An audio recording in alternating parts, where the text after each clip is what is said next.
Department যতটা post আমাদেরকে দেবে ততটাই আমাদের করতে হবে।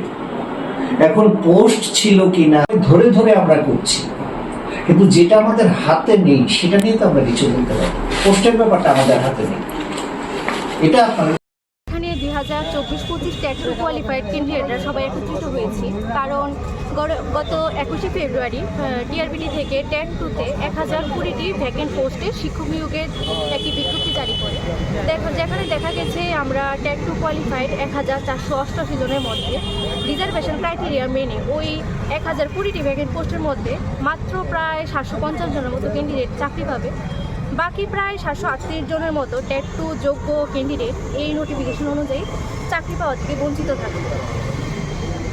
আমাদের এটাই বক্তব্য যে আরটিআই তথ্য অনুসারে 4000-এর উপর ভ্যাকেন্ট পোস্ট থাকা সত্ত্বেও কেন আমাদের সকল ট্যাট টু কোয়ালিফাইড 1488 জনকে একত্রে নিয়োগ করা হচ্ছে না।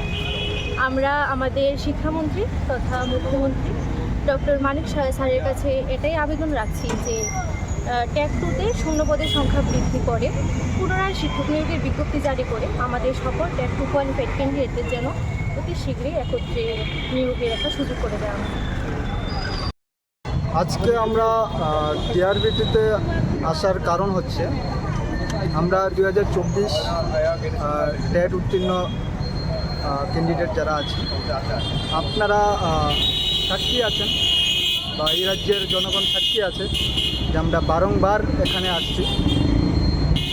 আমাদের একটাই দাবি ছিল প্রথম থেকে আজ অবধি যে সকলকে একসাথে নিয়োগ করা। তো রিসেন্টলি আমরা দেখতে পাচ্ছি যে একটা 1020 নাগাদ একটা সংখ্যক টিচার নিয়োগের বিজ্ঞপ্তি দিয়েছে রাজ্য সরকার, কিন্তু দেখা যাচ্ছে যে 1020 ট্যাট টু যে রিক্রুটমেন্ট প্রসেসের জন্য যে নোটিফিকেশান দেওয়া হয়েছে পুরোপুরি ফিল আপ করা যাবে না, কারণ এসটিদের জন্য অনেক ভ্যাকেন্সি দেওয়া হয়েছে কিন্তু ততজন পাসই করা হয়নি। তাহলে আমরা বাকিরা কী দোষ করলাম? আমরা সবাই একসাথে পরীক্ষা দিয়েছি, একসাথে লিস্ট আউট হয়েছে, আমাদের সমস্ত কিছু একসাথে হয়েছে, তাহলে নিয়োগ কেন একসাথে হবে না? এটা আমাদের রাজ্য সরকার তথা মাননীয় শিক্ষামন্ত্রী মানিক স্যারের প্রতি আমাদের কাছে রিকোয়েস্ট।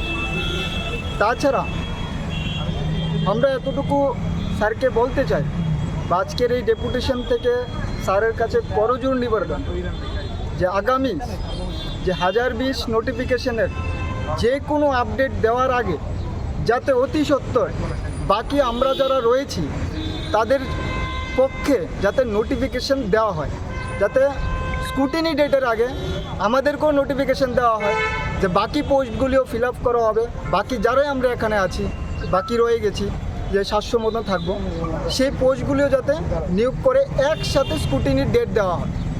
এই আবেদনটুকুই আমাদের আজকে আমি সবার পক্ষ থেকে রাজ্য সরকার এবং কি তথা আমাদের রাজ্যের অভিভাবক শিক্ষামন্ত্রী স্যার মাননীয় মানিক স্যারের কাছে করজোড়ে আবেদন করছি। ধন্যবাদ।